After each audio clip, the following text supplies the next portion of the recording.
अस्सलाम वालेकुम वीवर, कैसे हैं आप। आज मैं आपकी खिदमत में एक छोटी सी रेसिपी लेकर हाजिर हुई हूँ। ये मूंग की दाल की खिचड़ी। इसको तैयार करने से पहले आप मेरे चैनल को सब्सक्राइब करें और बेल वाले बटन को क्लिक कर दें। तो इसके बाद हम शुरू करते हैं। मूंगी मैंने पहले भिगो दी हुई है और चावल भी भिगो दिए हुए हैं। और अब मैं इसके प्याज मैंने पहले ही काट के ऊपर ऐसे रख दिए हैं। इसके अंदर ऑयल शामिल करूंगी।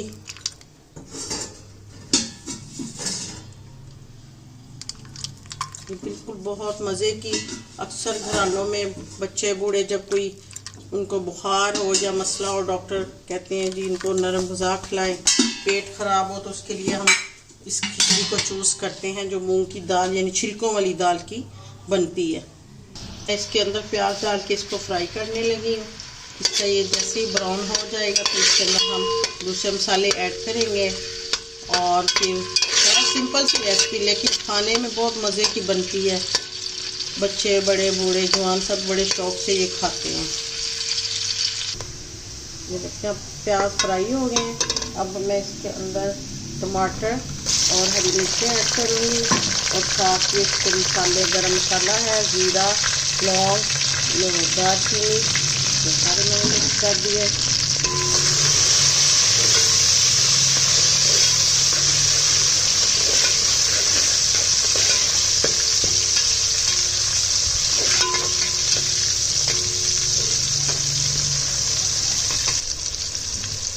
अब ये मैं हंसते जायका इसमें नमक और सुरख मिर्च पाउडर डाला है, थोड़ा सा जायका देने के लिए, ताकि मज़ेदार मज़ीद हो जाए।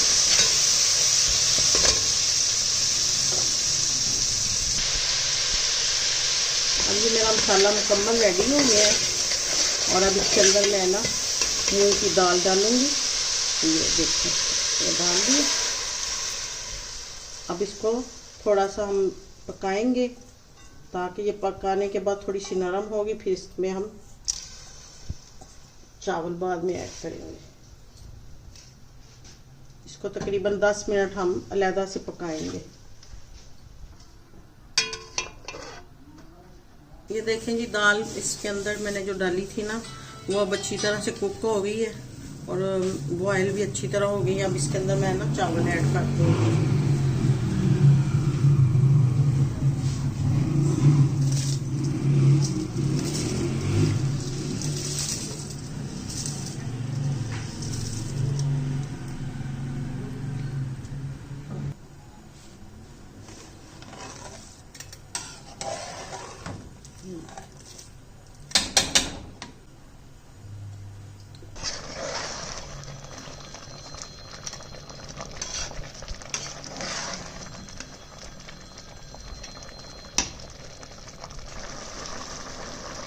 अब ये देखिए दम पर चावल आ गए हुए हैं।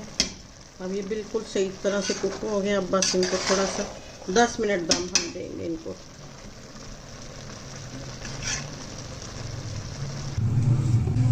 दस मिनट बाद मैंने दम खोल दिया। माशाल्लाह अल्हम्दुलिल्लाह बहुत मज़ेदार और अलग किस्म के टेस्ट वाले चावल बन गए हैं। ये जी चावल भी कह सकते हैं और खिचड़ी भी, मूंग की दाल की खिचड़ी। माशाल्लाह अल्हम्दुलिल्लाह बहुत मज़े की खिचड़ी तैयार हो गई है। अब इसको आप दही के साथ नोश फरमा सकते हैं, सिंपल दही के साथ। ये बहुत मज़े की लगती है। तो उम्मीद करती हूँ कि आप सबको बहुत पसंद आएगी।